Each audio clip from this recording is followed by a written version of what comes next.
Okay, I've taken a break from fitting these. I've got one set that is one long upper stretcher and one long lower stretcher fit.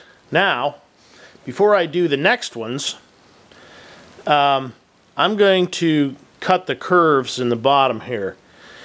And I looked around the shop and I've got a template that's going to be used for over my windows. I've got eyebrow windows on my house, and there had been some old window pediments above there that were pretty much at the end of their useful life. The old part of my house was built in somewhere in the 1800s. I've heard 1850s, I heard 1880s, but definitely in the 1800s. And we added on a new section, but the old windows were eyebrow windows, and we went with that style to replace them. However, I need to make new window pediments, and I'm kind of getting off track here.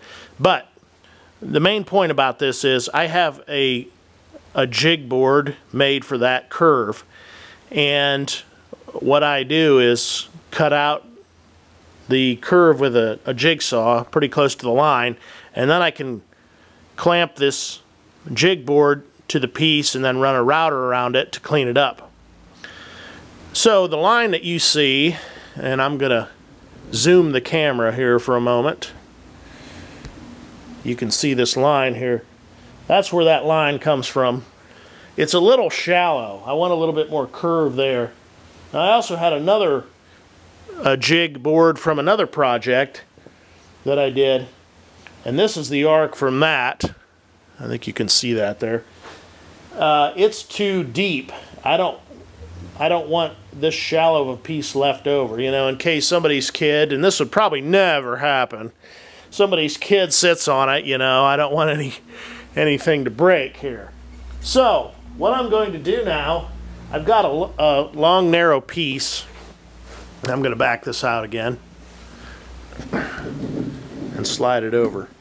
It's just a long narrow piece of scrap plywood, and we're going to play a little more geometry lesson here. I learned this trick from my dad. We used to, when I worked for him, we used to do a lot of curved stairways in the high-dollar houses he built back in the 80s and early 90s. Anyway, we would need to drive, and sometimes it would be like for a curved archway or something. There's ways to calculate this, and I don't remember them. But I do have a computer program that will find parts of an arc, and so I could plug the numbers in to that program, and it would tell me what the arc length is, what the radius is, the arc height, and all this stuff. And it's made by Right Item. It's a nice little program, and unfortunately, the computer that was on has been retired. So there's another way to do this. I just kind of arbitrarily determined, looking at that other photo from the other table, I think I must have went like halfway. So this is 2.5. I probably went 1.25 inches. I'm going to go just a little bit heavier. I'm going to go 1.5 inches. Okay? I've got a center line on this piece. I've got just a mark here that's a center line of this board as a registration mark. I'm going to take my square now, and I'm sure those of you who either remember this from high school or took advanced math in college, you can probably see where I'm going with this. But for the rest of us who completely forgot or don't wish to remember, I know I want an arc from these endpoints to this center point. Those are my 3 points that I'm going to use. Now, what I'm going to do here is bisect these.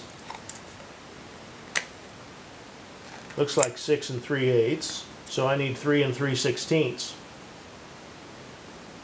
What I'm doing here is finding my center point of the arc.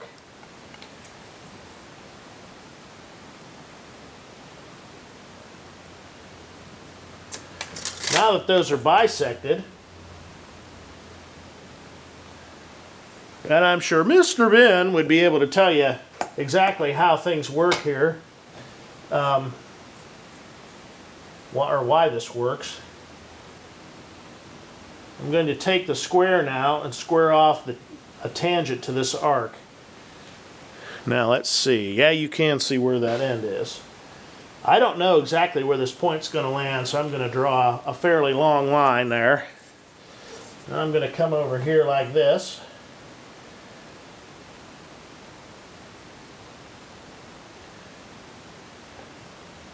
And now I don't have to draw quite as long of a line because I can see where that intersection is going to be. Now, I'll just come over here. I'll set that on the 1. It's measuring 20 5/8, so that means my radius of this arc is 19 5/8, because remember I was measuring from the 1. So what I'm going to do now is, here we go, the old trusty trammel points. I'm going to take them off of this short bar, and then I'll stop the camera and go find a longer one and set this up and draw the arc on here.